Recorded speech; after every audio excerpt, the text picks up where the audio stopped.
ఇవాళ రేపు ఉన్న పరిస్థితులలో సోషల్ మీడియా వేదికగా అది ట్విట్టర్ అయినా ఫేస్బుక్ అయినా ఇన్స్టాగ్రామ్ అయినా వాట్సాప్లో అయినా కానీ ఎంత అసభ్యంగా పెడుతున్నారంటే అది ఎవరు అంటే కుటుంబ సభ్యులు ఎవరు కూడా దాన్ని చూసే విధంగా లేదు. అది ఎవరి గురించి అయినా కానివ్వండి, అంటే ఉత్త పొలిటికల్గా ఉన్న వాళ్ళదే కాదు, నార్మల్గా ఊర్లలో ఉన్న వాట్సాప్ గ్రూప్లలో కూడా వాళ్ళు అర్ధరాత్రి 12-1 దాకా కూడా ఇవన్నీ మెసేజెస్ పెట్టుకుంటూ ఉంటారు. అంటే అదేదో కక్షలు ఏదో గట్టు పంచాయతీలో లేకపోతే వాళ్ళ కుటుంబాలకు పంచాయతీలు ఉన్న తీరుగా అన్ని కూడా మెసేజ్లు చాలా వల్గర్గా పెట్టుకుంటారు. ఇప్పుడు ఏదైనా నచ్చకపోతే దాన్ని విమర్శించడం వేరు, కానీ ఒక వల్గారిటీ తోటి దాన్ని వాళ్ళు పెట్టే మెసేజ్లు అనేది ఆ కుటుంబాలు చూసినా లేకపోతే పర్సనల్గా ఆ మనుషులు చూసినా కానీ వాళ్ళు చాలామంది అందరు ఒకటేలాగా ఉండరు, అందరు దాన్ని రిసీవ్ చేసుకునేవే ఒకటేలాగా ఉండదు. కొంతమంది చాలా సున్నితంగా ఉంటారు. అట్లాంటి వాళ్ళందరూ కూడా కొన్ని చర్యలు అంటే చేపడతా ఉంటారు. అవన్నీ ఇప్పుడు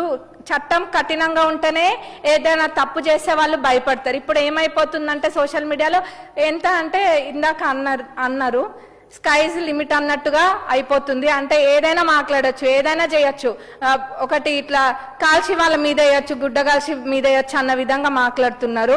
అది చాలా బాధాకరము.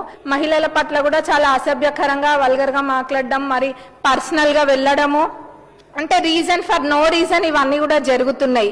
అంటే ఏం నేర్పిస్తున్నాం? ఇప్పటికే సోషల్ మీడియా అనేది ఒక రకంగా ఎంత మంచో అంతకు మించిన చెడు వేలో ఇది ముందుకెళ్తుంది. దీన్ని అరికట్టాలి అని అంటే ఫ్యూచర్ జనరేషన్స్ని కూడా మనము ప్రొటెక్ట్ చేసుకోవాలి అన్న ఇది ఉంటే ఇట్లాంటి చట్టం తేయడం అన్నది చాలా అవసరము. ఇప్పుడు ఇంకా ఫ్యామిలీలని కూడా లాగుతూ ఉంటారు ప్రతి దాంట్లో.